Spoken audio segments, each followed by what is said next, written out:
completely deserted, minimal population, and still thriving. And when you are out looking for ghost towns, these are some of the things that you might look for. And at first sight, they may not seem like it, but you kind of know what to look for. You might stop and check it out a little bit more. Scattered rubble are a sign, where nature has kind of reclaimed the land, and I'll show you some pictures of some of these. Roofless or partially demolished buildings, boarded up or abandoned buildings with no population, a community with many abandoned buildings and a small population, a historic town that might be functional but much smaller than when it was in its boom years, and a restored town, state park, or replica of an old town or fort, much like your Fort Reno. So sometimes when you're out driving around and you kind of see just bits and pieces of things, you might stop and take a closer look. Some little tidbits about ghost towns. Saloons far outnumbered schools and churches and businesses in many of these towns. And there's a term, whiskey town, if you've ever heard that. There were a lot of whiskey towns in Oklahoma. They popped up because there were more saloons than anything else. There was actually a city in the Panhandle called Beer City that I want to go find. It was in the Panhandle, and then whenever the Panhandle became part of Oklahoma Territory and the law took over, that city kind of ceased to exist. But there were several of those, and in 1907, when Oklahoma became a state, most of the counties, I think maybe the entire state at that time was dry.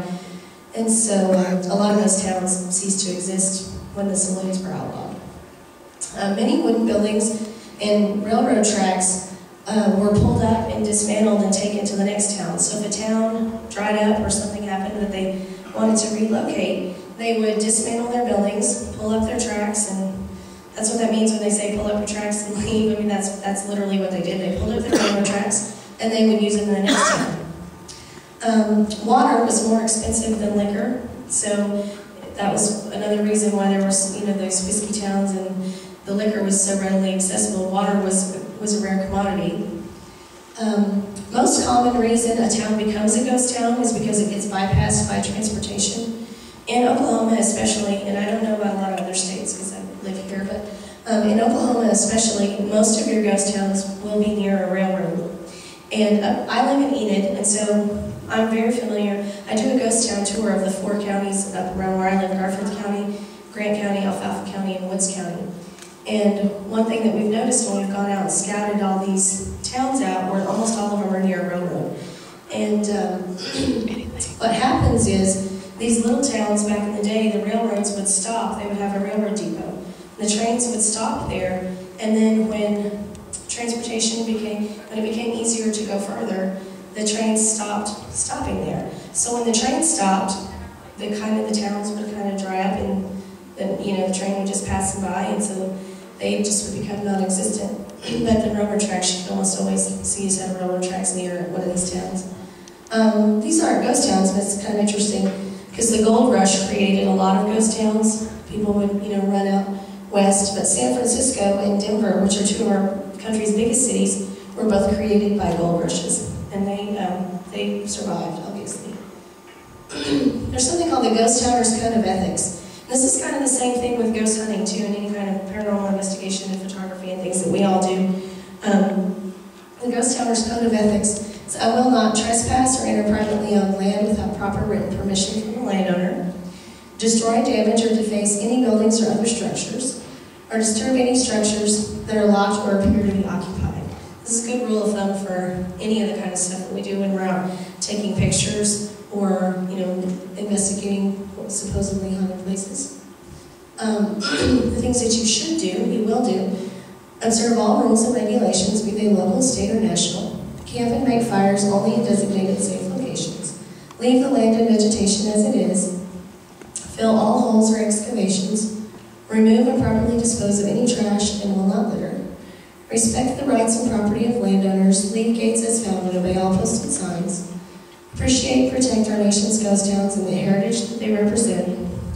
Always conduct myself in a manner that is courteous, polite, and always show consideration for others. These are just good rule of thumb to live by anyway. But that's called the Ghost Hunter's Code of Ethics. Now, in Canadian County, like I said, I live in Garfield County, so Canadian County, here's a little bit of Canadian County history. And I learned a lot when I was putting all this together because I didn't really know a lot about the Canadian County area. But in 1859, the Caddo Indians of Louisiana were transferred here from the Brazos Reservation in Texas, and they came to central Oklahoma. And the last hereditary chief of Caddo established his camp on the north bank of the Canadian River, which is about 6 miles west of the present-day Union City. And he's considered the first permanent resident of Canadian County. The Wichita Indians were relocated to the same region in 1861, and they were then moved to Kansas during the Civil War, but they returned back to Canadian County in 1865. That is the same year that Jesse Chisholm blazed the trail, which now we call the Chisholm Trail, and it's used by Texas cattle herders. It was used from the Texas cattle herders from around 1867 to 1884. And in 1867, the United States Plains Indians negotiated the Treaty of Medicine Lodge, Kansas, which set aside the land west of the Caddo and Wichita for the Cheyenne and Arapaho, who were then removed from Colorado to present-day Canadian County in 1869. And we still have the Cheyenne and Arapaho tribe present here now. In 1870, the Cheyenne Arapaho Agency, later named the Darlington Agency, was established on the north bank of the North Canadian River. Most of you, if you live around here, you're probably familiar with the Darlington Agency and where that building is located. It's right outside of El Reno. Several of us in here have had some interesting experiences at Darlington that we can all tell you about. Numerous threats of violence between the American Indians and cattlemen led to the opening of Fort Reno on the south bank of the river, opposite of Darlington in 1874. Approximately 5 years after the fort was established, the first telephone communication in Oklahoma was tested using a telegraph line that had been installed between Fort Sill and Fort Reno. So our first telephone communication in Oklahoma took place at Fort Reno. Canadian County was settled by non-Indian settlers through 3 land openings, which occurred in 1889, 1892, and 1901. After the land run of 1889, El Reno bloomed overnight on the southern bank of the North Canadian River, while Reno City rose on the north shore. The Organic Act of 1890 created Oklahoma Territory and designated the county as County 4. So Canadian County used to be called County 4, which is Canadian County's a lot more exciting. In 1892, the surplus Cheyenne Arapaho lands were opened to non-Indian settlement, and the western half of Canadian County was appended at that time. The southwestern portion of the present county was added after the 1901 land lottery. And so we had the 1889 land run was how Garfield County was settled as well.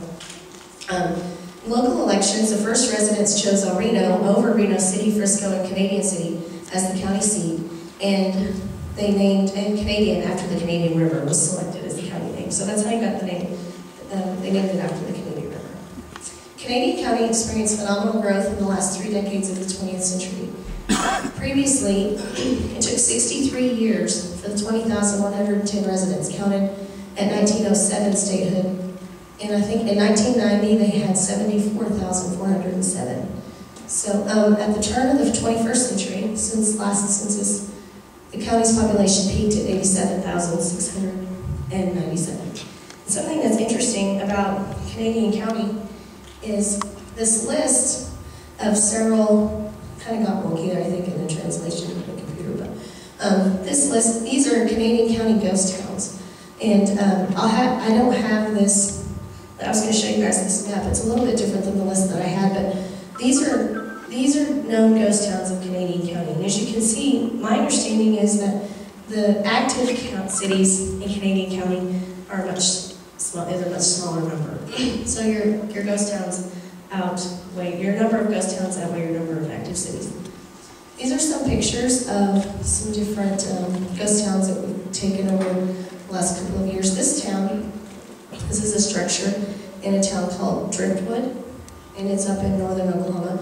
And this is an example of one of those just abandoned buildings and there's nobody around. Now, not very far from there is a little bit of a community, and there's still some people that live in Driftwood, but it's about a block long maybe, and I think they have a church and a few houses. This was one that we happened upon completely by accident, and it was called Dayton. It was in a town called Dayton, Oklahoma. And this is out literally in the middle of nowhere, and we went inside, and it was a one-room schoolhouse. And it says on the door, above the door, it says Dayton 1920. So I don't know when it closed, but that was the schoolhouse in Dayton, and that's all that's left of that community.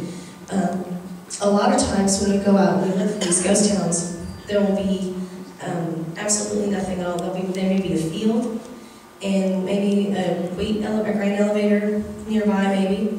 But sometimes there's absolutely no clue at all that there used to be a town there other than maybe a grain elevator. And in this case, this schoolhouse was all that was left. And I'm pretty sure the only reason it's still standing is that it was made of brick instead of wood. A lot of the towns with the wooden structures, we don't see much left anymore. This town is the town of Fairmont, and this is an example of one of the ones, that still has buildings standing, and they still have a little bit of a population. In fact, when I did a ghost town tour one time, I used Fairmont as an example, and I posted some pictures, and one of the residents of Fairmont got really mad at me.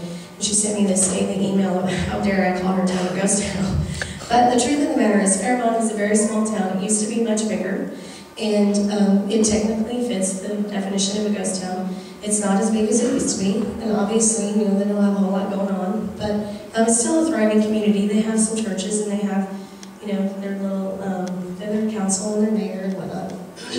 But that's Fairmont. That's an example of a town that still has buildings, it still has some people, but it's still considered a ghost town. This is one of the examples of when I talked about nature reclaiming the land, or taking it back over. This is a schoolhouse in Salt Fork, Oklahoma. And as you can see, the tree has grown up around the door frame there. And that building, that picture was taken a couple of years ago. We went back out there not very long ago, and there's even less of the building now. They go pretty fast once that starts. This is in a town called Ewed, and this was a church. And this is actually pretty uncommon on both sides. You can't see the other side, but it has the arched windows.